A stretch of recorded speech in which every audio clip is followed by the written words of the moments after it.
Hi, I'm Ellie, and I've got an unbelievable story for you with mystery, suspense, and backstabbing betrayal. But before I continue, please like and subscribe. I'm an only child, and I live with my mom, who is an amazing pizza chef. She has her own cookbook and a popular YouTube channel, and when I was 6, she started a pizzeria with her best friend. The two were inseparable, and Mom's friend also had a daughter my age named Gia. Gia and I couldn't be more opposite. I was shy and quiet, and she was weird and loud, but she was my ride-or-die friend. One time in 3rd grade, I spilled chocolate ice cream on my shirt, and this mean boy in the neighborhood called me Poop Girl. Hey, yippee jerk, pick on someone your own size. The boy looked at Gia and couldn't stop laughing. You pint-sized twerp? I'll smash you like a bug! Then Gia whistled, and a giant stray dog appeared out of nowhere. Attack, Fluffy, attack! The dog chased the mean boy down the street, and he never messed with me again. Gia was always there, right beside me, for better or for worse, but sometimes she could be a bit much. Since we were little, Gia was different. While I played with Barbies, she played with bugs, which totally creeped everyone out. On our first day of middle school, I wanted to make a good impression, so I spent hours getting ready. But on our ride there, Gia pulled out a huge jar of cockroaches. Look, Ellie, my little babies are so excited. I think they'll love math class. Maybe you should leave your bugs at home. No way! What are they supposed to do? Crawl around in the mud all day? Isn't that what stupid bugs do? Don't be rude! Apologize to my babies now! And just as I expected, all the kids thought Gia was a freak, and our first day was a total disaster. Ew, gross! She has a cockroach on her shoulder! Actually, I have 10. Wanna see? Gia, don't! But of course, Gia didn't listen. She pulled her jar of bugs out of her backpack. I tried to snatch it from her, but it slipped out of my hand and shattered on the floor. Kids started screaming. The bugs scattered everywhere. One jumped on my nose, a few got caught in the cheerleader's hair, and the big one crawled down our math teacher's pants. Gia and I were sent straight to the principal's office and suspended for a week. All the cool kids avoided us after that. As we got older and reached high school, things didn't change much. The bugs stopped making public appearances, but Gia was still odd. She spent most of her time in the science lab working on secret projects, which I thought was cool, but frankly didn't help her social life. Sniff this, Ellie. Yuck. It smells like feet. But how does it make you feel? Do you want to climb a mountain or run a marathon? No? I want you to get out of my face. Guess it needs work. Gia always spoke her mind, and sometimes it was so cringe. She had no filter. Like this one time, I went shopping with Rachel and her squad, the ultimate popular girls at our school, and I was getting along with them great. But then Gia appeared just as Rachel had tried on this pink dress and was modeling it for us. Isn't this her for the homecoming dance? I look stunning. Not to be a buzzkill, but you kinda resemble Peppa Pig. Oink oink. Seriously, Gia? I was just being honest. Is it just me, or does anyone else suddenly have a taste for bacon? Ellie, we have to go. Your weird friend is freaking us out. Rachel and her friends couldn't leave fast enough. What's wrong with you? Why did you say that? Forget about Rachel. She's lame, and her perfume stinks. Come on, let's go down to the pizzeria and say hi to our moms. As much as Gia drove me nuts, I couldn't stay mad at her. She made me laugh, helped me with all my homework, and when our moms were busy working late, Gia always came over to keep me company. She was like an annoying sister. The first day after the shopping disaster, my first period teacher had an announcement. Class, we have a new student. This is Billy Fitz. He just transferred here. Make him feel welcomed. He took the empty desk next to mine. Hi, I'm Ellie. If you need to know where your next class is or anything at all, just ask. Thanks, Ellie. I'll be sure to. I did end up showing Billy where his next class was, and we hit it off. After school, we had lunch at Mom's Pizzeria and talked for hours. He was super interested in everything about the school and my life. I felt so special with all the attention he was giving me. I told him all about myself, my mom, the pizzeria, and of course about Gia. I know this is really fast, but I saw the posters for the dance this weekend. Do you want to go with me? Would I? I was low-key freaking out, but I kept it chill. Well, I was going to go with a group of friends, but I guess I can change my plans. Billy picked me up for the dance in this fancy car that probably cost more than my house. It was dressed like $1,000,000. Then he gave me a corsage and a really expensive diamond necklace. I was so shocked, I was speechless. Sorry, is the necklace too much? You don't have to wear it if you don't want to.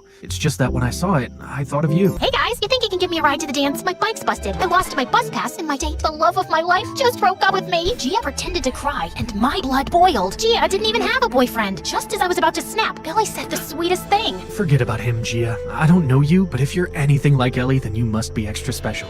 And you deserve much better than that jerk. Of course you can ride with us. Aside from Gia being a third wheel, the dance was pretty awesome. Billy was a dancing superstar. After that, Billy and I hung out all the time. We'd stroll in the park, go out for dinner, you know, cute couple stuff. He was the perfect boyfriend, and his father was so nice. They even came to eat at the pizzeria. Billy's dad took one bite of my mom's pizza, and he was so impressed that he wanted to invest in the business. I tell you, this place really has potential, and I think I can make it a huge success. We can take this pizzeria worldwide. By the time we're finished, you'll be millionaires. Millionaires? No way, you're joking. I'd never joke about a thing like that. Then Billy's dad dropped a wad of cash on the table, then left his business card. Call me in the morning, and we can talk business. After Billy and his dad left, me, Gia and our moms were so excited we danced around the store like maniacs. That night, I dreamed about being a millionaire and traveling to tropical islands with Billy on my yacht. The next few weeks were a blur. Billy's dad brought in these fancy accountants and lawyers to help my mom and Gia's mom with their business plan. I even started helping out at the pizzeria after school so I could do my part. Gia, on the other hand, was named president of the science club, so she wasn't around much. To be honest, it was nice getting a break from all her silly antics. With working after school and all my homework, I didn't get to see much of Billy either. He sent me sweet texts all the time, but I missed hanging out with him. Then one day, I was passing by the science lab and I heard Billy laughing. I went inside and found him sitting with Gia. They were doing some kind of experiment with this green goo that exploded everywhere. They were laughing uncontrollably and having the greatest time. Hey guys,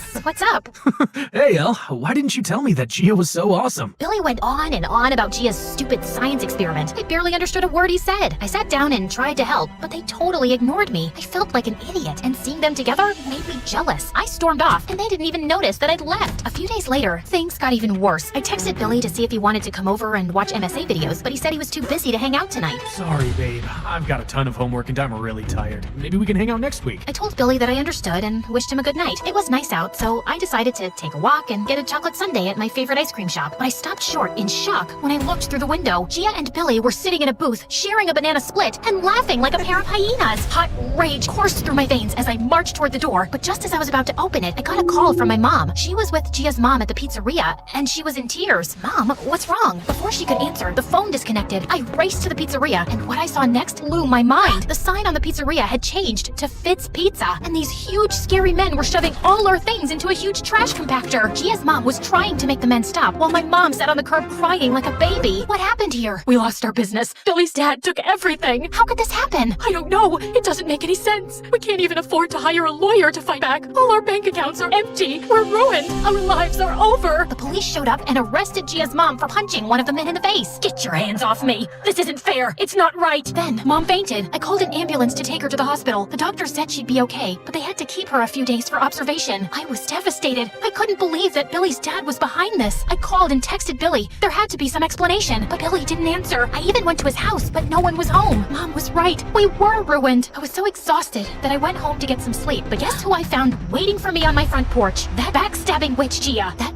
rage that coursed through my veins before? Well, now it was 20 times stronger. I raced toward Gia like an angry bull and tackled her to the ground. You evil witch! I tried to punch Gia, but she grabbed my arms. Ellie, you have to calm down. There's something I need to show you. It's about Billy. I've already seen enough. I knew you were weird, but I never thought you were evil. I saw you with him at the ice cream shop. Oh, that? It was all part of my plan. What plan? To save the pizzeria. Gia led me to her house and into the basement. Take a look. I caught a toad. Billy was tied up to a chair and gagged. He had green slime all over his face, and he smelled like a gym sock. Gia, what the heck? Listen up. I'm sorry for hurting your feelings with Billy, but you need to know why I did it. When Billy started hanging out with you, I started following you too, and then him. You did what? Shut up and listen. Billy's dad is in the mafia and needed a front to hide his shady deals and launder his dirty money. That's where our moms in the pizzeria comes in. He thought snagging a business was the way to go, and the whole thing was totally Billy's idea. That's why Billy was hanging out with me? I feel so stupid. Don't, Ellie. Smooth talking runs in that family. Billy's dad tricked our moms into signing over their business. Too bad for Billy and his dad that I'm not so easily played. I recorded them talking about their scheme for weeks, and I even convinced Billy to confess. How did you get him to spill? First, I poured my truth serum all over his head, but that didn't work. It just stunk off the place. I really should open a window, huh? Gia, stay focused. Oh yeah, so since the serum was a dud, I asked my friends for a little help. Gia pointed to a tank full of giant winged cockroaches. Billy started to struggle and yelled through his gag. You should have seen Mr. Tough Guy crumble. Gia sent Billy's taped confession and the rest of the evidence she found to the police. Billy and his dad had been scheming small businesses for years, but no one could ever prove it until now. The police arrested Billy and his dad. The movers dropped the charges on Gia's mom. Our moms got the pizzeria and all their money back, and things went back to normal. Well, kind of. After the news got out that Gia and I took down a mob boss, our popularity at school went through the roof, and the pizzeria became busier than ever. My friendship with Gia grew as strong as an ox, and eventually, I didn't mind her eight-legged friends. But one thing was clear. With Gia around, my life would always be an adventure, and that was fine with me.